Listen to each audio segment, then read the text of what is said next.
mendoakan moyang kita dulu sebelum kita diberitakan, sebelum kita.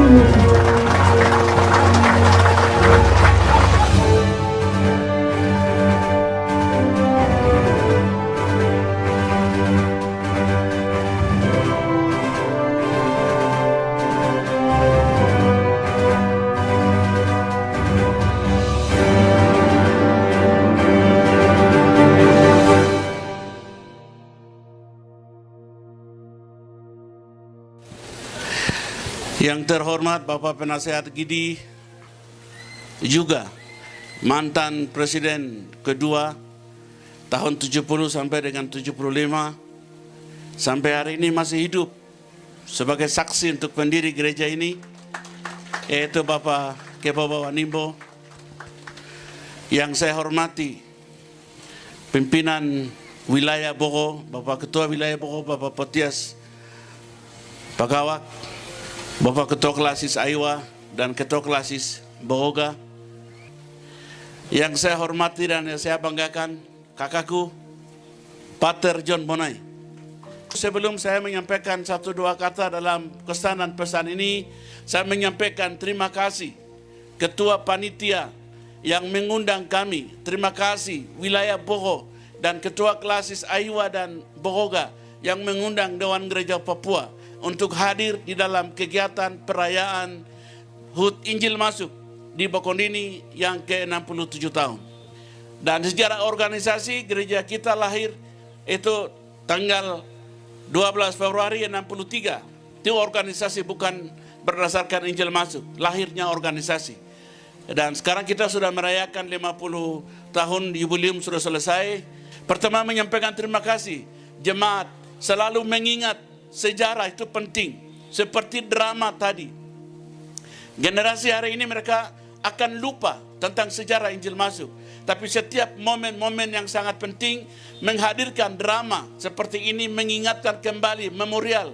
Bagaimana kita terus pertahankan Injil ini, pertahankan Kristus, pertahankan tentang daerah ini sebagai daerah Injil Masuk di tanah Papua.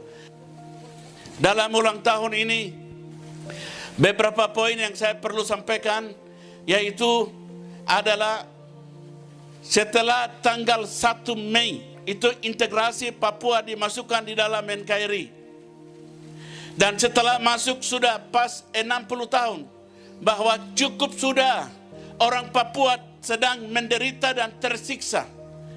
Cukup sudah kami orang Papua menangis. Cukup sudah kami orang Papua ditembak mati. Bapak Ibu Saudaraku, beberapa waktu yang lalu kami sebagai Dewan Gereja Papua bersama Uskup, kami sudah menyampaikan sebagai surat pastoral, menyampaikan kepada Presiden Republik Indonesia. Karena itu kami sudah menyerukan, kami sudah menyampaikan, Papua adalah tanah damai, tanah Injil, tanah Tuhan Yesus, dan tanahnya rumahnya Tuhan. Papua bukan tempat dom, Papua bukan tempat operasi militer, tetapi Papua adalah tempat di mana orang Papua menyembah Tuhan. Jadi tempat ini bukan tempat perang. Karena itu kami sudah sampaikan dalam rangka ulang tahun Injil Masuk tanggal 1 Mei hari ini, saya mau sampaikan bahwa kami orang Papua, Dewan Gereja Papua menolak sekali lagi menolak itu operasi militer diduga, yaitu di tempat Egyanus. Tidak boleh lagi. Kami sudah tolak itu. Dan tidak boleh lagi juga lakukan yaitu operasi militer dinaikkan menjadi operasi tempur. Ya, saya rasa bahwa Panglima melanggar undang-undang. Karena operasi militer dan dinaikkan menjadi operasi tempur itu harus keputusan DPR RI. Presiden belum perintah. Panglima tertinggi Indonesia itulah Presiden, namanya Jokowi. Jokowi belum perintah itu. Karena itu tidak boleh ada operasi di sana. Dan tidak boleh juga lakukan. Yang gereja minta adalah negosiasi. Gereja minta adalah mari kita duduk bicara sama-sama untuk pembebasan pilot itu. Karena kami tahu bahwa Papua orang sudah sedikit, tidak boleh kami mati. Ini tempat rumah Tuhan, tidak boleh percurcuran darah, tetapi harus manusia hidup untuk menyembah Tuhan. Lagu-lagu yang tadi dinyanyikan oleh teman-teman kita GKI, mereka katakan bahwa dari tanah ini Saya rasa sedih, saya rasa seperti mau menangis. Terima kasih untuk lagu itu. Mereka katakan, dari Papua ini, dari tanah ini, kami mempersembahkan pujian yang kepada Engkau. Itulah isi hati gereja saat ini.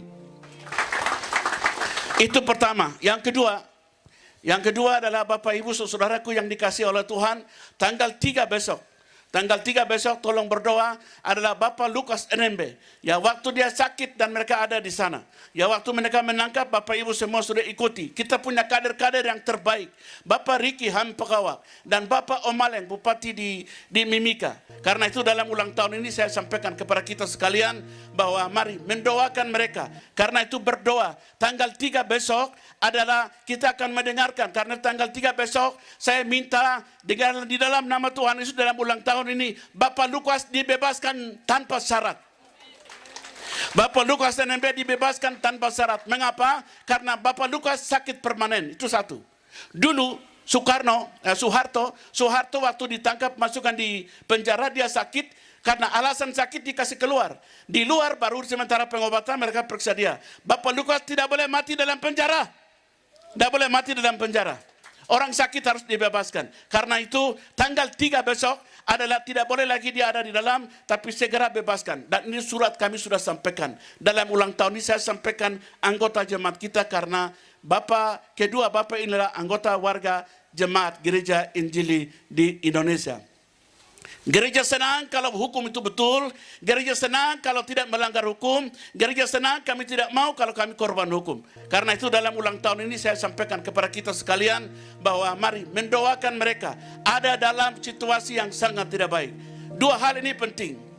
Kenapa saya sampaikan 2 poin ini? Karena walaupun kami dalam ulang tahun, kami menyanyi, menyembah Tuhan, Hosana, haleluya. Tetapi kami juga diintimidasi dengan kekuatan militer yang luar biasa. Karena itu sekali lagi pesan saya dalam ulang tahun ini, Papua rumah Tuhan. Papua itu rumah Tuhan. Ini tempat orang mengenal siapa itu Kristus. Dan kami tolak intimidasi, kami tolak korban hukum, kami tolak ketidakadilan. Operasi tempur kami tolak, kriminalisasi kami tolak, rasisme kami tolak. Papua milik Kristus, Papua rumah Tuhan, Papua tanah Injil, dan Papua kita adalah untuk kemuliaan Tuhan. Mungkin itu yang saya sampaikan dalam kesempatan ulang tahun ini Bapak Ibu sekalian. Selamat merayakan 1 Mei 2023 dengan ulang tahun Injil masuk di Bokon ini. Tuan Power dengan Erikson yang ke-67 tahun. Selamat merayakan. Tuhan Yesus memberkati. Shalom. Wow.